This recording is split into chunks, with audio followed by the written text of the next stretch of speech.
Bueno, aquí estamos ya bien adelantados en nuestro estudio de los mensajes de los tres ángeles.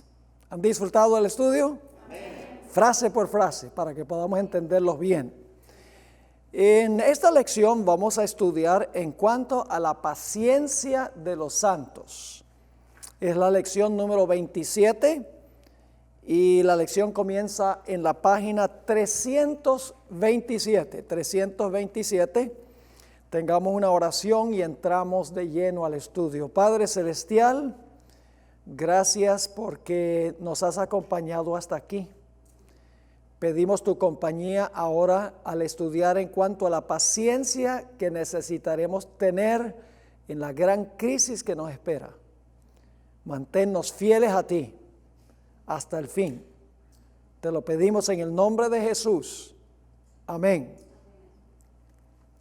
Quiero comenzar leyendo Apocalipsis 15, 2 y 3, a donde se menciona la generación final que ganará la victoria sobre la bestia, su imagen, su marca y el número de su nombre. Dios va a tener un grupo que se conoce como los 144,000 que ganarán la victoria. Dice allí en Apocalipsis 15, 2 y 3, vi también como un mar de vidrio mezclado con fuego, y a los que habían alcanzado, ¿qué cosa? La victoria. Yo pregunto, ¿hubo una lucha entonces? ¿Hubo una pelea? No puede tener victoria sin pelea. Así que dice, los que habían alcanzado la victoria, ¿sobre qué? La bestia y su imagen, su marca y el número de su nombre. ¿Tiene alguna relación esto con el mensaje del tercer ángel? Sí, lógico que sí. Dice que están en pie sobre el mar de vidrio con las arpas de Dios. Cantan el cántico de Moisés, siervo de Dios, y el cántico del Cordero, diciendo: grandes y maravillosas son tus obras, Señor Dios Todopoderoso. Justos y verdaderos son tus caminos, Rey de los santos. Es decir, Dios tendrá al final de la historia un remanente fiel, que en la lucha con la bestia, su imagen, la marca y el número de su nombre, saldrán victoriosos en la batalla. Pero será una batalla muy grande, a donde van a necesitar paciencia para ganar la victoria. Vamos a Apocalipsis, el capítulo 13 y el versículo 10. Este versículo lo hemos leído antes, pero queremos leerlo ahora. El contexto es que el versículo aparece inmediatamente antes de levantarse la bestia de la tierra. ¿Qué va a hacer la bestia de la tierra? Va a prohibir comprar y vender. Inclusive va a dar un decreto de muerte contra el pueblo de Dios. Yo pregunto, ¿va a necesitar el pueblo de Dios paciencia en ese tiempo? Sí. Inmediatamente antes de entrar en la crisis final, con relación a la bestia de la tierra, vienen estas palabras: si alguno lleva en cautividad, va en cautividad. Si alguno mata a espada debe ser muerto. Esta es la herida mortal al papado, pero su herida mortal va a ser ¿qué? Sanada. La bestia de la tierra, que sigue aquí en el texto, va a sanarle la herida. Y por lo tanto, ¿qué necesita la gente? Dice, aquí está, ¿qué cosa? La paciencia y la fe de los santos. Y luego tenemos la misma palabra paciencia en Apocalipsis 14, 12. Inmediatamente cuando termina el mensaje del tercer ángel, que advierte en contra de la bestia, su imagen, su marca y el número de su nombre, inmediatamente después habla de un grupo que venció sobre esto. Y nuevamente encontramos las palabras: aquí está la paciencia de los santos, los que guardan los mandamientos de Dios y la fe de Jesús. Ahora necesito decirles algo sobre la palabra paciencia. Vamos ahora a la página 330, porque no tenemos el tiempo de estudiar todo. Ustedes pueden leer la página 328 y 329, agrega información muy importante, pero vamos a hablar de la definición de la palabra paciencia, como aparece en Apocalipsis 13:10 y Apocalipsis 14:12. La palabra paciencia es la palabra hupomoné en griego. Y en realidad no se debería traducir paciencia, se debe traducir perseverancia. Es la mismita palabra que aparece en Mateo 24:12, donde dice, el que perseverare hasta el fin, ese será salvo. Es decir, no es una paciencia donde uno se siente y dice, bueno, Señor, yo voy a tener paciencia. No, es una perseverancia activa. Esa es la palabra hupomoné en griego. Ahora voy a tratar una parábola de Jesús en los próximos minutos. Esta parábola ilustra lo que va a ser la perseverancia de los santos al final de la historia. La clase de perseverancia que va a necesitar tener el pueblo de Dios para ganar la victoria sobre la bestia, su imagen, su marca y el número de su nombre. La parábola se encuentra en Lucas 18:1-8. Y voy a leer la parábola y luego vamos a estudiarla en detalle. También le refirió Jesús una parábola sobre la necesidad de orar siempre y no desmayar, diciendo, había en una ciudad un juez que ni temía a Dios ni respetaba a hombre. Había también en aquella ciudad una viuda la cual venía a él diciendo, hazme justicia de mi adversario. Y él no quiso por algún tiempo. Pero después de esto dijo dentro de sí, aunque ni temo a Dios, ni tengo respeto a hombre, sin embargo, porque esta viuda me es molesta, le haré justicia, no sea que viniendo de continuo me agote la paciencia. Y dijo el Señor, oíd lo que dijo el juez injusto. ¿Y acaso Dios no hará justicia a sus escogidos que claman a Él día y noche, aun cuando se tarda en responderles? Os digo que pronto les hará justicia, pero cuando venga el Hijo del Hombre, ¿hallará fe en la tierra? Ahora, esta parábola enseña dos grandes lecciones. Se encuentran esas lecciones en Lucas 18:1. También les refirió Jesús una parábola sobre la necesidad de orar siempre, primera lección, y no desmayar. Debemos orar todo el tiempo y no debemos rendirnos. Debemos orar y orar y orar. Ahora, en la parábola también hay un juez. En el versículo 2 dice, diciendo, había en una ciudad un juez que ni temía a Dios ni respetaba a hombre. Ahora vamos a encontrar que este juez representa a Dios.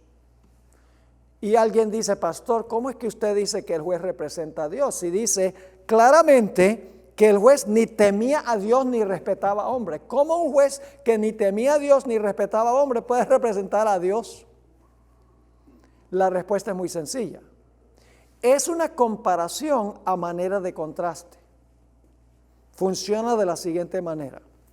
Jesús está diciendo, si un juez que ni teme a Dios ni respeta a hombre, contesta las plegarias de la viuda para quitársela de encima, ¿cuánto más Dios responderá las plegarias de su pueblo porque los ama? Es decir, ambos responden, Dios responde y el juez responde, pero responden por una razón distinta. ¿Está claro? Ahora, sigamos en la siguiente página, la página 331. En la historia hay un juez entonces, y luego tenemos una viuda. Dice, había también en aquella ciudad una viuda. Ahora, los eruditos que han estudiado esta historia concluyen que el esposo de esta viuda tenía una deuda significativa con un acreedor. Y cuando el esposo murió, el acreedor le quitó todo a la viuda para pagar la deuda que había contraído el esposo. La dejó en la calle. No tenía hijos, ni hogar, ni dinero, ni amigos. La viuda estaba completamente desamparada. Ahora, en lenguaje simbólico, una mujer representa ¿qué cosa? La iglesia. Esta es una parábola. Cada personaje de la parábola es simbólico. ¿Ok? Una mujer pura representa una iglesia pura. Y una mujer ramera representa una iglesia apóstata. Pero esta mujer es viuda. ¿Qué representa simbólicamente una mujer viuda? No cabe duda que representa una iglesia que lo ha perdido todo y está completamente destituida de apoyo humano. La mujer de la parábola no es una mujer ordinaria, es una mujer viuda, desamparada, sin ningún apoyo humano. La única esperanza de la viuda se hallaba en la intervención del juez para hacerle justicia contra su adversario y devolverle a ella lo que le había pertenecido a su esposo. Esto nos recuerda del panorama de Daniel 7, 21 y 22, a donde el cuerno pequeño perseguía y vencía a los santos del Altísimo, hasta que vino el juez y le hizo justicia a los santos contra su adversario. También nos recuerda el clamor de los mártires debajo del altar, rogándole a Dios que pronunciara un juicio en su favor y que vengara su sangre que había sido derramada sobre la tierra. Y Dios escuchó y los vengó. Como ya hemos visto en el libro de Apocalipsis, la mujer se usa como símbolo de una iglesia que fue perseguida por la bestia y el dragón.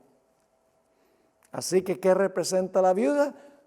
Una iglesia completamente destituida de apoyo humano, una iglesia que lo ha perdido todo y la única esperanza está en el juez que haga justicia y le devuelva lo que el adversario le quitó.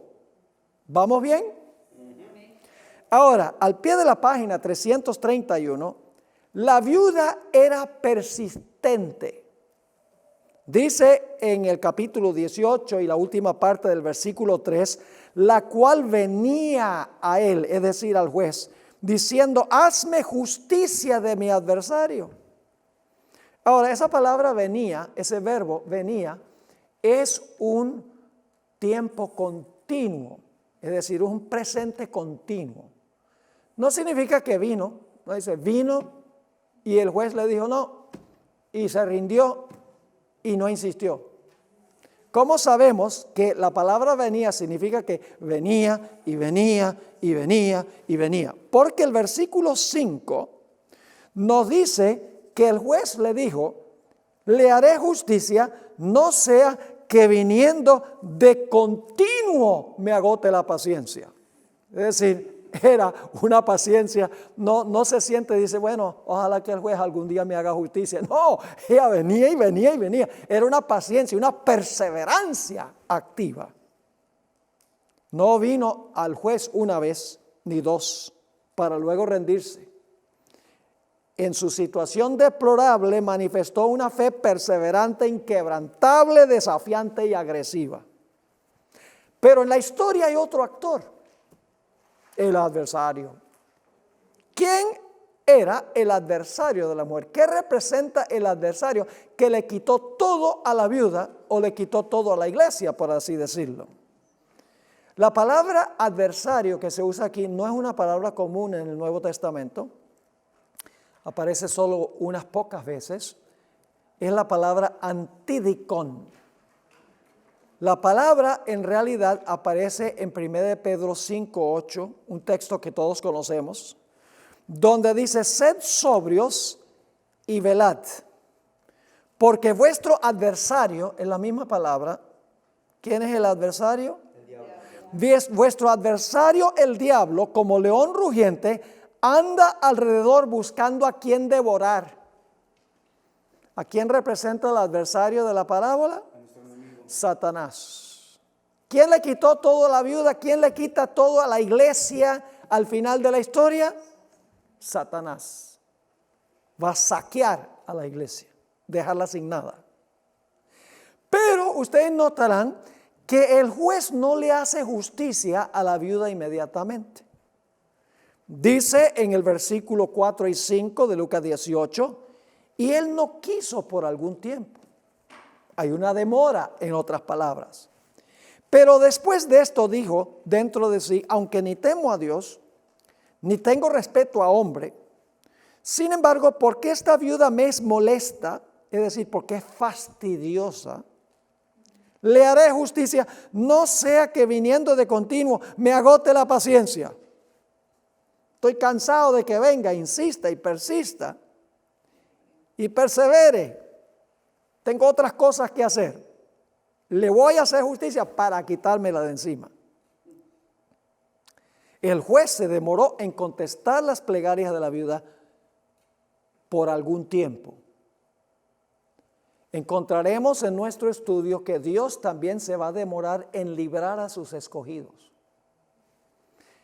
Todo el tiempo de angustia Dios esperará para librar a sus escogidos.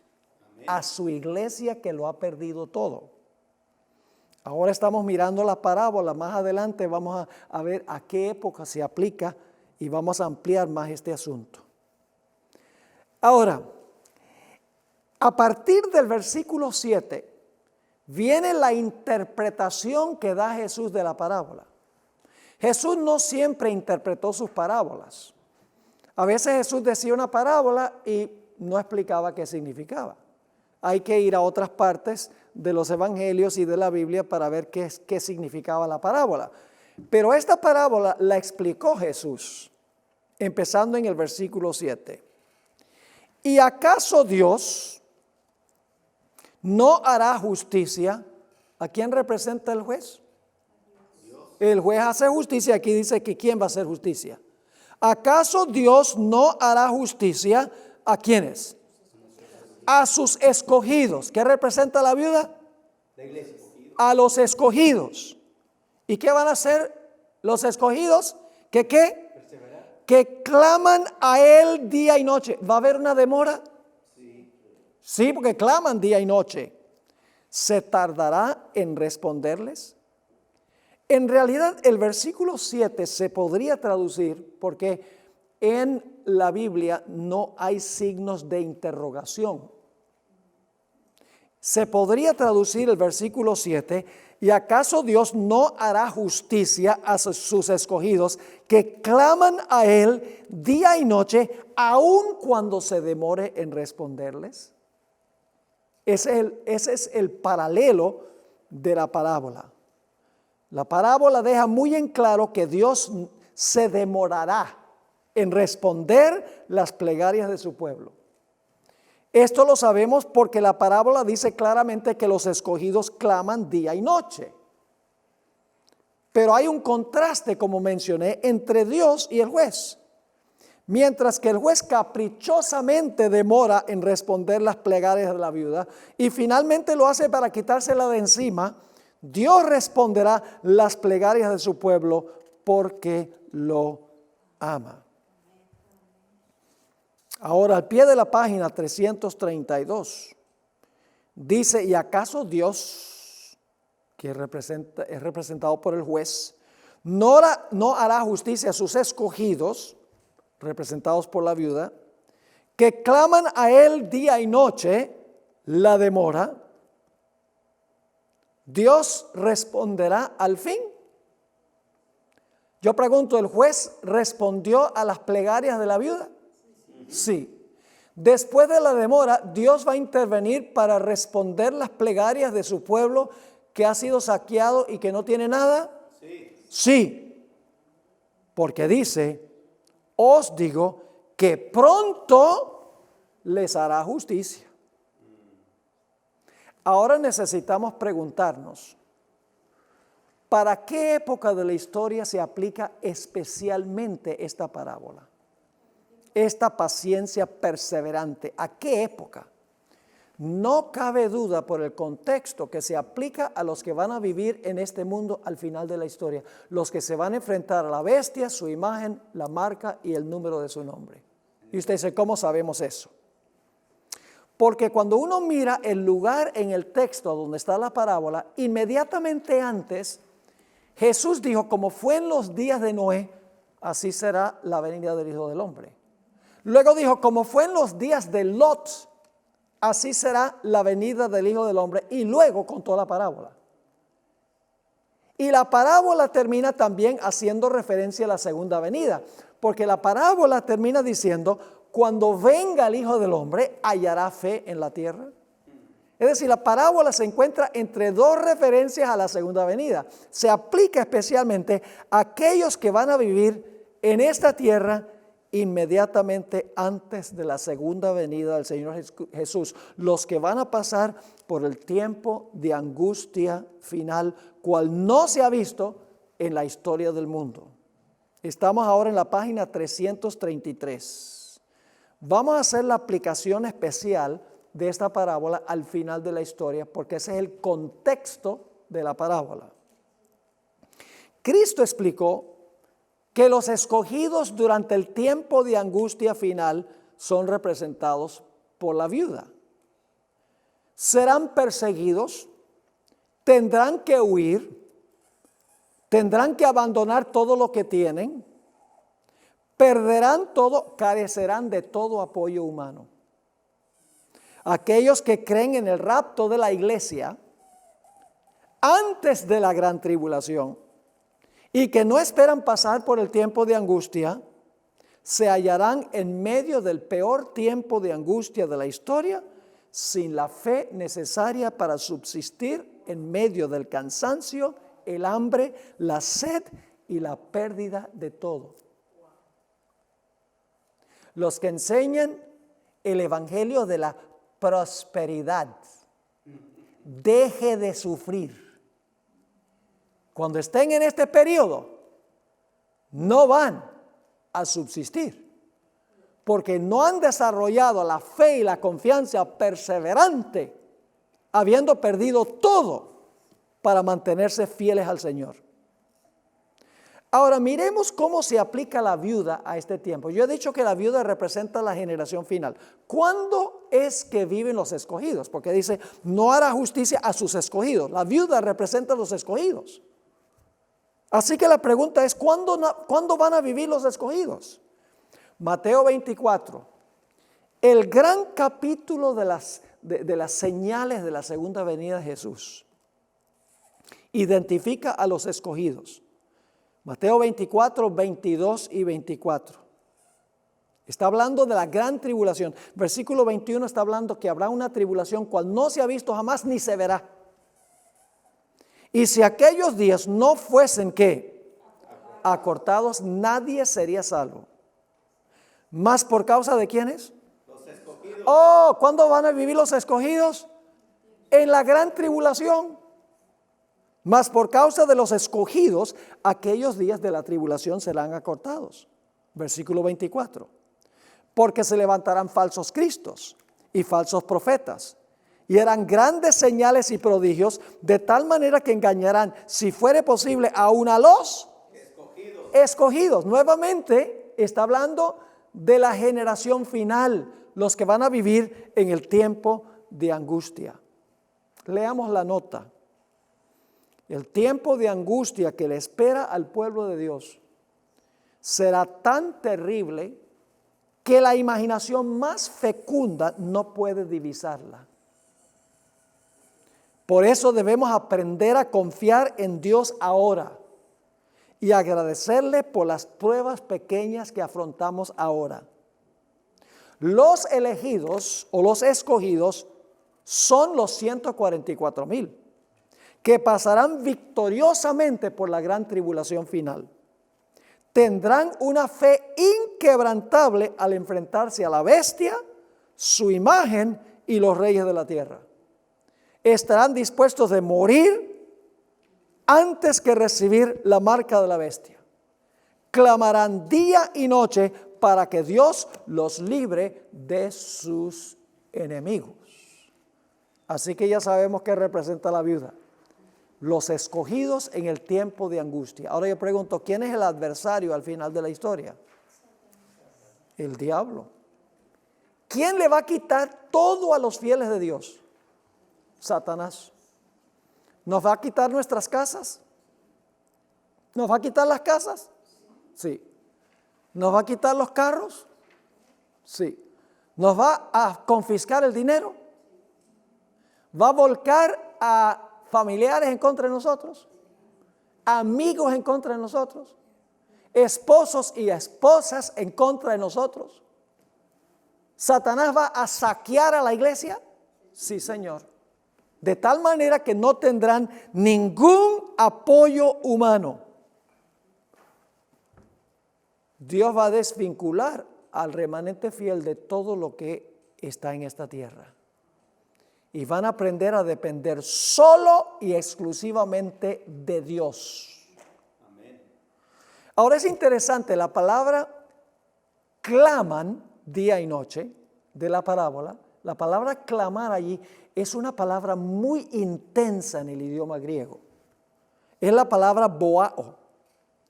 Este vocablo describe a una persona que está pasando por una experiencia de agonía y angustia. Es la misma palabra que aparece en Mateo 27:46, donde dice que cerca de la hora novena Jesús clamó a gran voz diciendo: Elí, Elí, lama sabactani. Es decir, esto es: Dios mío, ¿por qué me has desamparado? Ese es el clamor de la viuda, el clamor de los escogidos. ¿Intervendrá Dios para librar a sus escogidos inmediatamente? No. Los escogidos tendrán que pasar por el tiempo de angustia, cual nunca se ha visto en la historia del mundo. Este será el Getsemaní del pueblo de Dios. Será el Calvario del pueblo de Dios. Se sentirán como se sintió Jesús, desamparados por Dios, pero seguirán viniendo a Dios. Con fe y con perseverancia. La palabra paciencia de los santos es perseverancia de los santos. Isaías 54, 7 y 8 describe cómo Dios por un ratico no va aparentemente a escuchar las plegarias del pueblo, aunque sí lo está escuchando. Pero Él dice demora. ¿Saben cuál es el problema que tenemos muchas veces nosotros? Pensamos que Dios solo contesta nuestras oraciones de una manera o de otra. Dios puede contestar nuestra oración sí o no, pero Dios también puede contestar espera. Esa respuesta no nos gusta, porque vivimos en una sociedad de gratificación inmediata. Todo lo queremos ya. Si tengo dolor de cabeza, Tylenol, me quitó el dolor de cabeza. Todo lo queremos rápido, inmediato. Los que tienen esa actitud no van a poder pasar victoriosamente por el tiempo de angustia, porque va a haber una demora. Isaías 54, 7 y 8 dice: Dios, por un breve momento te abandoné, pero te recogeré con grandes misericordias. Amén. Con un poco de ira escondí mi rostro de ti por un momento, pero con misericordia eterna tendré compasión de ti, dijo Jehová tu Redentor. Amén. Cortico tiempo pareciera que Dios ha abandonado a su pueblo. Sí está oyendo a su pueblo, pero es necesario que su pueblo pase por esta experiencia. Elena White, en Primeros Escritos, página 272, y el conflicto de los siglos 6-14, describe este periodo de angustia del pueblo de Dios. Dice allí, en Primeros Escritos: poco después de haber comenzado estos humanos su anhelante clamor, los ángeles, movidos a compasión, quisieron ir a librarlos. Pero un ángel de alta estatura, que mandaba a los otros, no lo consintió y dijo: todavía no, está cumplida la voluntad de Dios. Han de beber el cáliz, han de ser bautizados con el bautismo. En el conflicto de los siglos, página 614, encontramos una descripción de la demora. La misma demora que es tan penosa para ellos, es decir, para los escogidos, es la mejor respuesta a sus oraciones. La demora es una buena respuesta a sus oraciones. Dices, ¿cómo es eso, pastor? Sigamos leyendo. Mientras procuran esperar con confianza que el Señor obre, son inducidos ¿a qué? A ejercitar su fe, esperanza y paciencia, como no lo hicieron durante su experiencia religiosa anterior. Sin embargo, el tiempo de angustia será acortado por amor de los elegidos. Y yo pregunto, ¿finalmente Dios intervendrá para librar a sus escogidos? Sí, Señor. Amén. En aquel tiempo será libertado tu pueblo, todo el que se halle escrito en el libro. Ahora, en la Biblia tenemos varios ejemplos adicionales de esta experiencia. Este tiempo de angustia se conoce como el tiempo de angustia de Jacob. Entonces, si es el tiempo de angustia de Jacob, tenemos que estudiar la historia de Jacob. Así que vamos a mirar la historia de Jacob. La historia se encuentra en Génesis 32. Estamos en la página 335. Les doy un poco del contexto histórico. El hermano de Jacob, el adversario, venía con 400 hombres armados hasta los dientes con la intención de matar a Jacob y a su familia. Jacob y su familia estaban completamente indefensos. Jacob temía la ira de su hermano. Teme que su hermano con los 400 hombres lo iba a destruir. Jacob es representado por la viuda y su hermano representa ¿qué? El adversario. Ahora sigue la historia. Jacob ahora sale de la casa de Labán, regresa a su tierra, oye que viene su hermano con los 400 hombres y va junto al arroyo de Jaboc para derramar su corazón en oración a Dios. Lucha con Dios en oración toda la noche, como hizo la viuda de la parábola. Cuando ya está por amanecer, viene un varón y echa mano de él. Y empiezan a luchar. Al principio él cree que posiblemente sea su hermano o un enemigo humano. Pero luego, cuando el personaje le toca el muslo y se lo descoyunta, con solo tocarlo dice, no, este es un ser sobrenatural. Este es el ángel de Jehová. Este es el ángel del pacto. Y ahora el ángel del pacto le dice, déjame irme, porque está amaneciendo. Y Jacob se aferra de él y dice, nada, no te soltaré hasta que me bendigas. Y el ángel le dice, déjame ir. Dice, no, hasta que no me bendigas no te soltaré. Jacob tuvo una fe perseverante y hubo una demora. ¿Están conmigo? Y temía la ira del adversario de su hermano. Y clamó por ser librado. Esta historia se encuentra relatada en Génesis 32, 24. Vamos a leer el relato bíblico. Así se quedó Jacob solo y luchó con él un varón hasta que rayaba el alba. Y cuando el varón vio que no podía con él, tocó el sitio del encaje de su muslo y se descoyuntó el muslo de Jacob mientras con él luchaba. Y dijo, déjame, porque raya el alba. Y Jacob le respondió, no te dejaré si no me bendices. Y el varón le dijo, ¿cuál es tu nombre? Y él respondió, suplantador. Eso es lo que significa el nombre Jacob. Y el varón le dijo, no se dirá más tu nombre Jacob, sino Israel, porque has luchado con Dios y con los hombres y has vencido. ¿Qué dice de la generación final? Los que habían ganado ¿la qué? La victoria sobre la bestia, su imagen, su marca y el número de su nombre. Aquí dice claramente, has luchado con Dios y con los hombres y has vencido. Entonces Jacob le preguntó y dijo, declárame ahora tu nombre. Y el varón respondió, ¿por qué me preguntas por mi nombre? Y lo bendijo allí. Ahora, ¿quién era ese personaje? Era Jesús, era Dios. Estaba luchando con el juez. Y usted dice, ¿cómo sabemos que era Dios?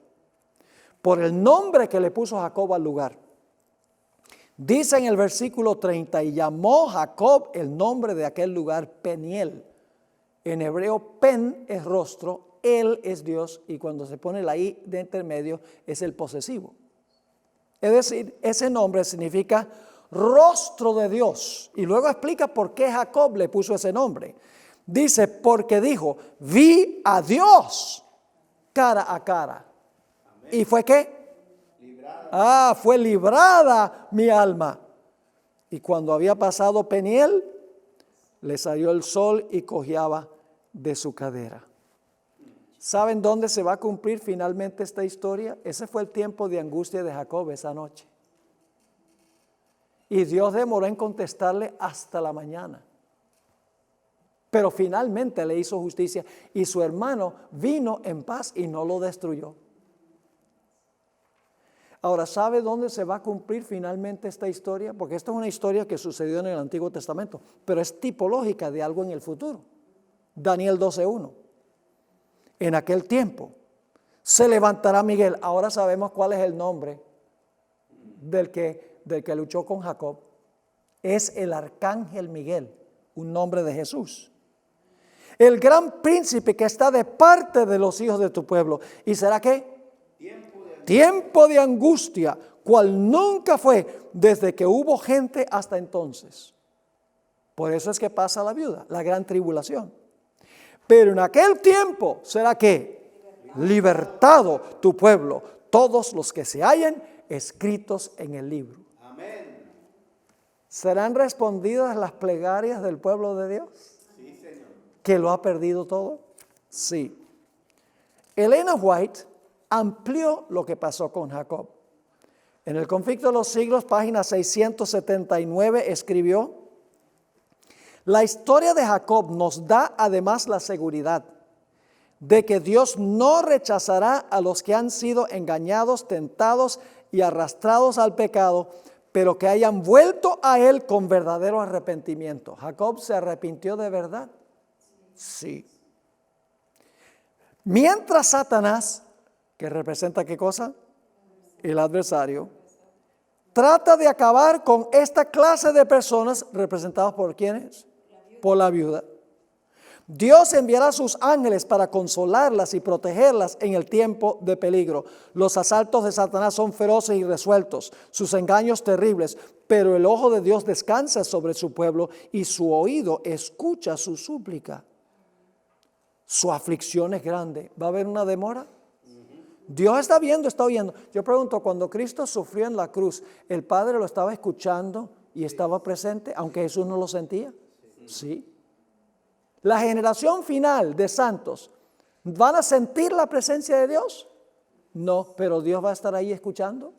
Sí, Señor. Amén. Sigue diciendo, su aflicción es grande.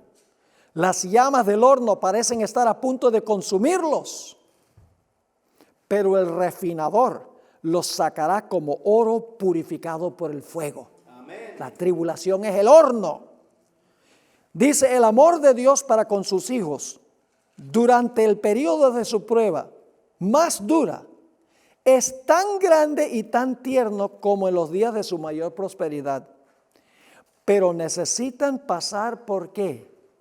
Por el horno de fuego. Debe consumirse su mundanalidad. En realidad esa no es una buena traducción. La hermana White usa la palabra earthliness. Esa palabra earthliness significa que debe consumirse todo lo que los conecta con este mundo. Como Enoc. Enoc llegó a caminar tan cerca con Dios que ya estaba desconectado de este mundo. Y Dios le dijo a Enoc, mira, ya aunque tú vives allá, tu corazón está acá. Ven y caminemos por la calle de oro de la Nueva Jerusalén. Amén.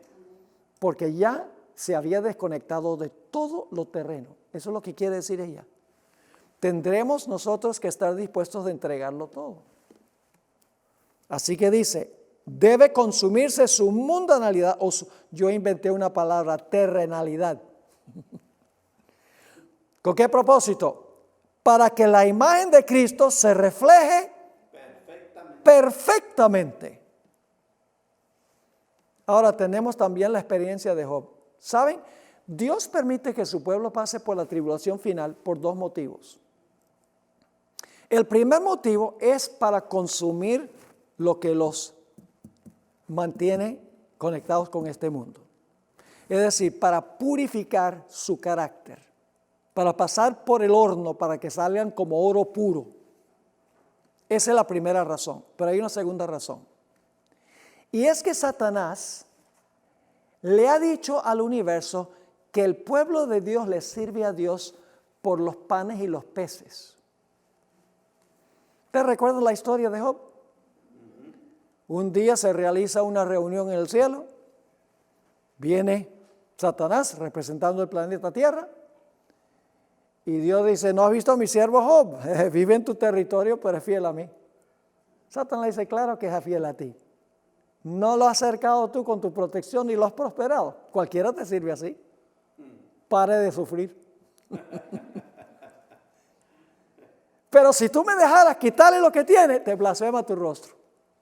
Y todos los representantes de los mundos están escuchando. Ahora, Dios podría haber dicho, no le hagan caso, es un mentiroso. Pero entonces hubieran permanecido dudas. Bueno, ¿y a qué le tiene miedo Dios? Dios de verdad ha acercado a Job y de verdad lo ha prosperado. Así que Dios dice, ¿tú crees que Él me sirve por los panes y los peces? Te permito que le quites todo. Y sale de la presencia de Jehová y lo deja como la viuda, destituido. Pierde siervos, pierde la casa, pierde los hijos y las hijas, pierde las bestias, pierde todo. Queda en cuestión de unos pocos minutos en la calle. Y el jurado celestial está diciendo, vamos a ver si sirve a Dios por los panes y los peces. ¿Y qué dice Job? Dios dio y Dios quitó, alabado sea el nombre de Jehová. Amén. Y el jurado celestial dice, Dios tiene razón. Aleluya. Se realiza una segunda reunión. Y a esa reunión va Satanás representando el planeta porque le quitó el puesto a Adán. Luego Cristo cuando murió le quitó el puesto a Satanás que le había quitado a Adán. Amén. Así que en el concilio celestial ahora Dios, tal vez con el pecho un poco más inflado, dice, ¿no has visto a mi siervo Dios, Job? Que aunque me incitaste contra él, todavía preserva su integridad. Dice Satanás, no me dejaste tocarlo a él. Cualquiera está dispuesto de entregar lo que tiene, pero si me dejas tocarlo a él, te blasfema el rostro. Dios dice, así es la cosa. Y están escuchando los representantes. Dice, de verdad, Dios dijo, no lo puedes tocar a él. ¿A qué le tiene miedo Dios? Dios dice, haz lo que tú quieras con él, pero no te permito que le quites la vida. Y sale Satanás de la presencia de Jehová y aflige a Job con una sarna maligna desde la mollera de la cabeza hasta la planta del pie. De tal manera que tenía que rascarse con una teja.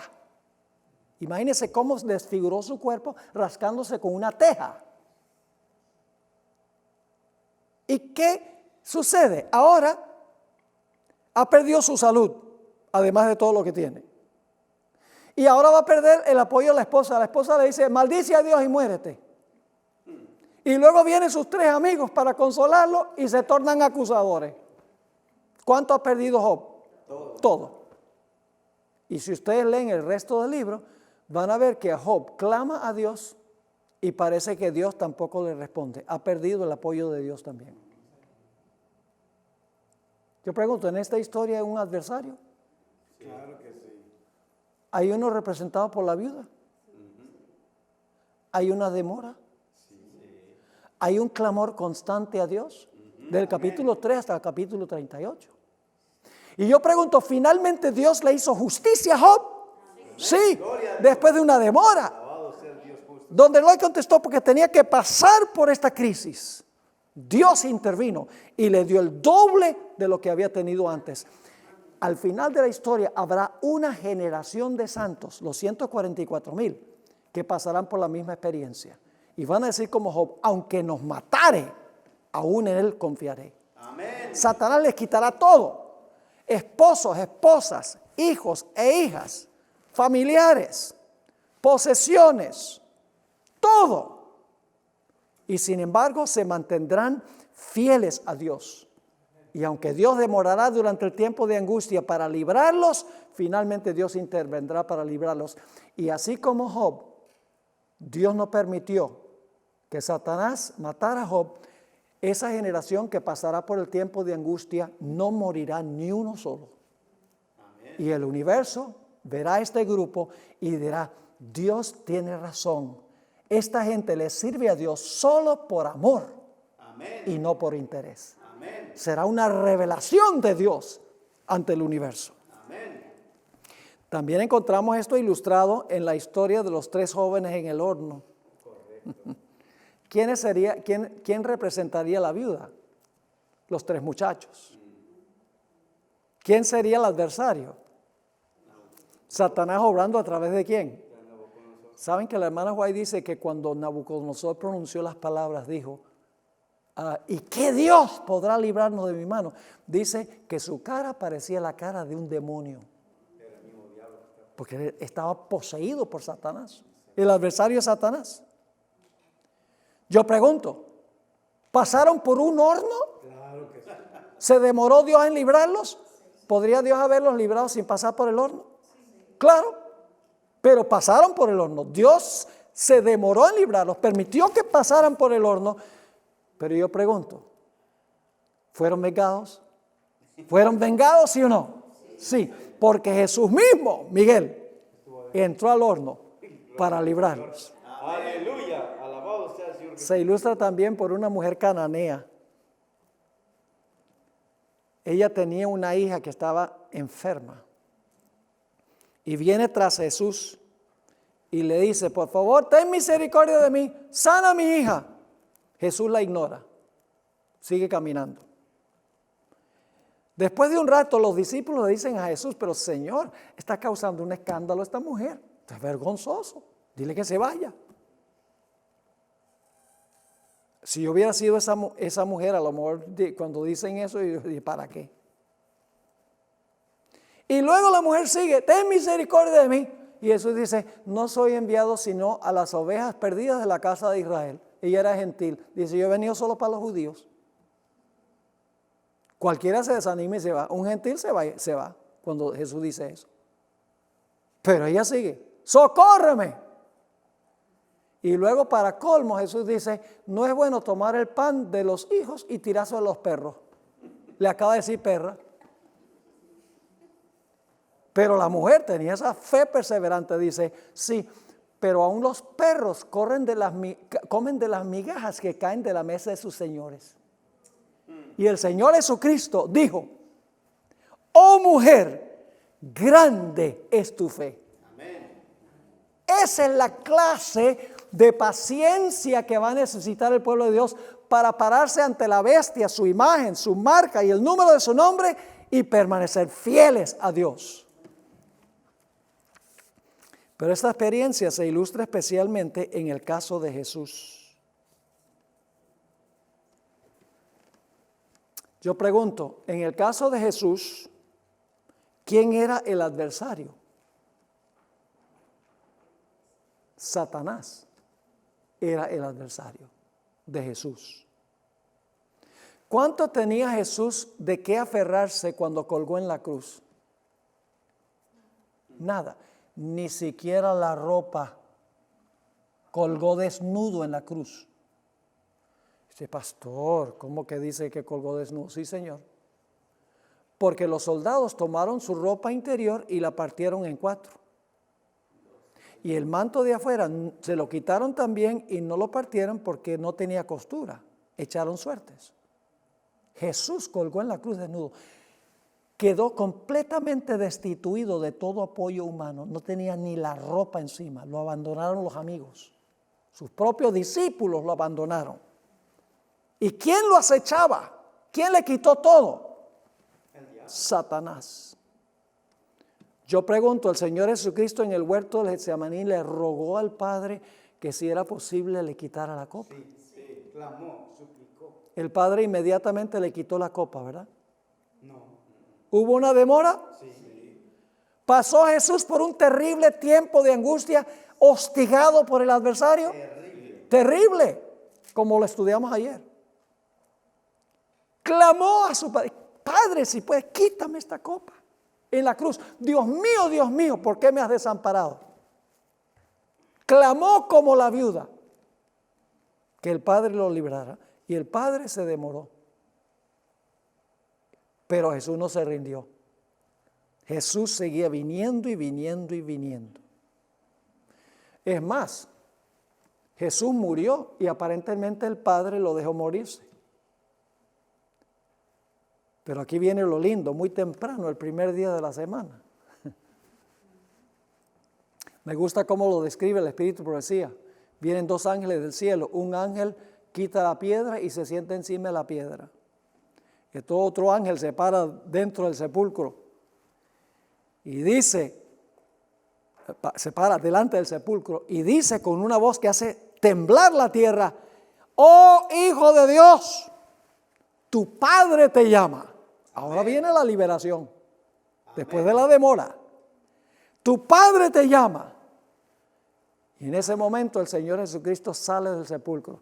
Y entonces algunas personas dicen, pero Pastor Bor, ¿cómo es que usted dice que el Padre llamó a Jesús, que el Padre resucitó a Jesús? ¿Recuerdan cuando Jesús murió, lo último que dijo en la cruz? Dios mío, ¿por qué me has desamparado? Y luego dice, Padre, en tus manos encomiendo mi espíritu. Está diciendo, yo encomiendo mi vida en tus manos. Porque tú prometiste que si yo soy fiel, tú me vas a llamar del sepulcro. Por eso es que muy temprano, el primer día de la semana, el ángel le dijo, tu Padre te llama. Y ahora escuchen bien, el Padre le llamó, el Padre le dio permiso, porque la hermana White dice que era prisionero de la justicia divina. El Padre lo llamó, le dio permiso, y entonces Jesús salió del sepulcro por la vida que estaba en él. Amén. Jesús se resucitó, pero por permiso de su Padre. Amén. Y ustedes dicen, ¿dónde dice la Biblia eso? Vamos a Juan. Juan, el capítulo 10, Juan 10, y el versículo 17 y 18. Dice Jesús, por eso me ama el Padre, porque yo pongo mi vida para volverla a tomar. ¿Quién puso la vida? Jesús. ¿Quién la vuelve a tomar? Él. Nadie me la quita, sino que yo de mí mismo la pongo. Tengo poder, ahora cuando dice poder, esa es una mala traducción, es la palabra exousia, que significa autoridad. Tengo autoridad para ponerla y tengo autoridad para volverla a tomar. ¿Quién le dio la autoridad? Noten la última parte del versículo, este mandamiento recibí de mi Padre.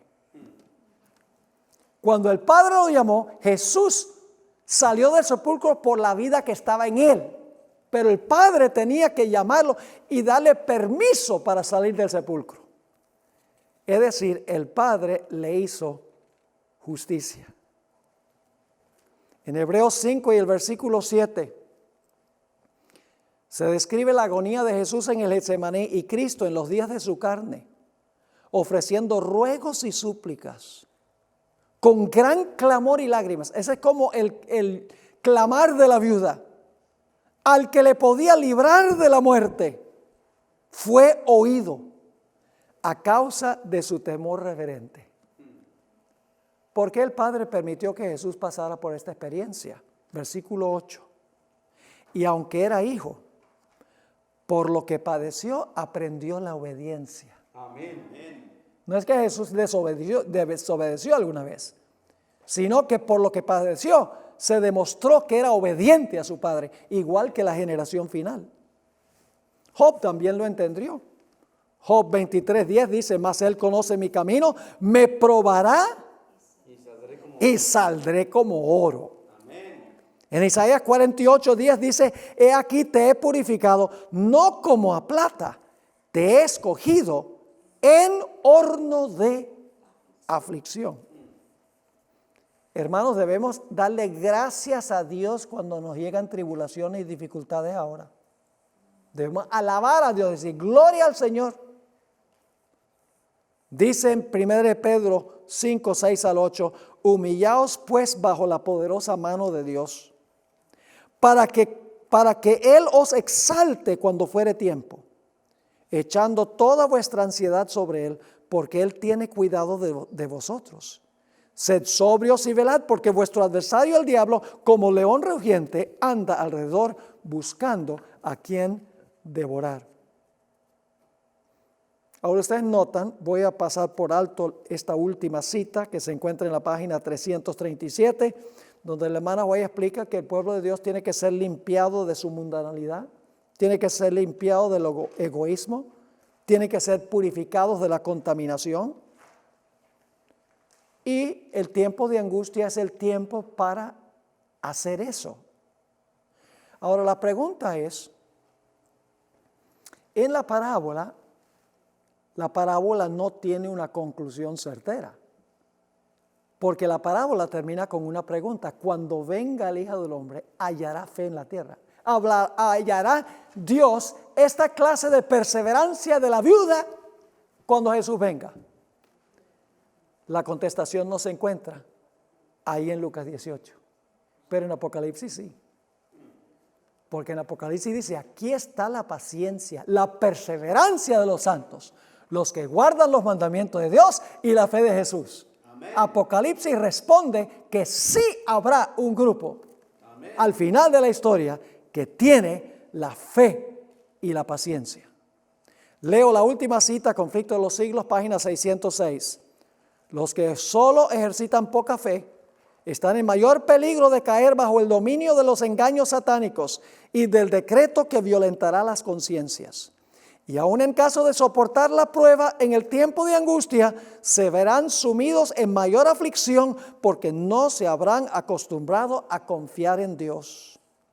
Las lecciones de fe que hayan descuidado tendrán que aprenderlas bajo el terrible peso del desaliento. Así que vayamos aprendiendo ahora a depender de Dios en las tribulaciones y las dificultades y las pruebas. Que esas cosas no quiebren y destruyan nuestra fe, sino que ayuden a nuestra fe a crecer, para que cuando venga el tiempo de angustia podamos ganar la victoria que menciona Apocalipsis.